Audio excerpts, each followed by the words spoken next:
മലയാള cinema സെറ്റുകളിൽ കാരവാനിൽ ഒളിക്യാമറ വെച്ച് നടിമാരുടെ നഗ്നത ചിത്രീകരിക്കുന്നുവെന്ന് ആരോപണം. മലയാള സിനിമയിൽ നടിമാർ സുരക്ഷിതരല്ലെന്ന വാദമാണ് തെന്നിന്ത്യയിലെ പ്രധാന നടിയായ രാധിക ശരത് കുമാർ ചർച്ചയാക്കുന്നത്. നടിമാരുടെ നഗ്നത സൂക്ഷിക്കാൻ പ്രത്യേക ഫോൾഡറുകളുണ്ട്. ഇതിൽ നിന്നും ദൃശ്യങ്ങൾ കണ്ടാസ്വദിക്കുന്ന നടന്മാരെ താൻ നേരിട്ട് കണ്ടെന്നാണ് രാധികയുടെ വിശദീകരണം. പാടില്ലാത്തത് പലതും കേരളത്തിൽ നടക്കുന്നു. അവരോട് ശക്തമായി പ്രതികരിച്ചു. ചെരുപ്പൂരി അടിക്കുമെന്ന് പറഞ്ഞു. എന്നാൽ ഏത് ചിത്രത്തിന്റെ സെറ്റിലാണ് ഇത് കണ്ടതെന്ന് അവർ വെളിപ്പെടുത്തിയതുമില്ല. എന്നാൽ രാധികയുടെ വെളിപ്പെടുത്തലിൽ പോലീസിന് അന്വേഷണം നടത്തേണ്ട സാഹചര്യം വരും. അതിക്രൂര ക്രൈമുകൾ കേരളത്തിലെ സെറ്റുകളിൽ നടക്കുന്നുവെന്നാണ് ഇതോടെ തെളിയുന്നത്. ഏഷ്യാനെറ്റ് ന്യൂസിലാണ് രാധിക ശരത് കുമാറിന്റെ വെളിപ്പെടുത്തൽ. തെന്നിന്ത്യയിലെ സുപ്രധാന നടിയാണ് രാധിക.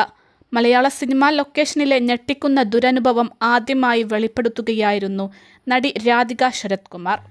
കാരവാനിൽ രഹസ്യമായി ക്യാമറ വെച്ച് നടിമാരുടെ നഗ്ന ദൃശ്യങ്ങൾ പകർത്തുന്നുവെന്നാണ് രാധികയുടെ വെളിപ്പെടുത്തൽ. സെറ്റിൽ പുരുഷന്മാർ ഒന്നിച്ചിരുന്ന് മൊബൈലിൽ ഈ ദൃശ്യങ്ങൾ കണ്ട് ആസ്വദിക്കുന്നത് താൻ നേരിട്ട് കണ്ടു. ഭയന്നു പോയ താൻ കാരവാനിൽ വെച്ച് വസ്ത്രം മാറാതെ ഹോട്ടൽ മുറിയിലേക്ക് പോയെന്നും രാധിക വിശദീകരിച്ചു. ഇതോടെ കാരവാനും സുരക്ഷിതമല്ലെന്ന് പറഞ്ഞു വെക്കുകയാണ് അവർ. മലയാള സിനിമയിൽ നടക്കുന്നതൊന്നും പുറത്തു പറയാൻ പറ്റാത്തതാണെന്നും അവർ പറയുന്നു. എന്നാൽ ഏത് സിനിമയുടെ സെറ്റിലാണ് ഇത് സംഭവിച്ചതെന്ന് അവർ പറഞ്ഞില്ല. ദിലീപ് ചിത്രമായ രാമലീലയിലും പവി കെയർ ടേക്കറിലും രാധിക അടുത്തകാലത്ത് അഭിനയിച്ചിരുന്നു. ഇതിനൊപ്പം മോഹൻലാൽ ചിത്രമായ ഇട്ടിമാണി മെയ്ഡ് ഇൻ ചൈനയിലും അഭിനയിച്ചു. 2017 മുതൽ 2024 വരെയാണ് രാധിക ഈ സിനിമകളിൽ അഭിനയിച്ചത്.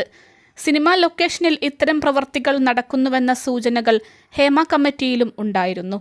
അതുകൊണ്ടുകൂടിയാണ് രാധികയുടെ ഈ വെളിപ്പെടുത്തലിന് പ്രാധാന്യം കൂടുന്നത്. അൽസലാമ ഐ ഹോസ്പിറ്റൽ 21 ലക്ഷത്തോളം സന്തുഷ്ടരായ ഉപഭോക്താക്കളും 2 ലക്ഷത്തോളം തിമിര ശസ്ത്രക്രിയകളും പൂർത്തിയാക്കിയ മലബാറിലെ ഏക കണ്ണാശുപത്രി. ലോകോത്തര നിലവാരമുള്ള ചികിത്സാ സംവിധാനങ്ങൾ, എല്ലാ നേത്രരോഗ ചികിത്സാ സൗകര്യങ്ങളും വിദഗ്ധരായ ഡോക്ടർമാരുടെ മേൽനോട്ടത്തിൽ. Al Salama eye hospital, hospital road, Perinthalmanna.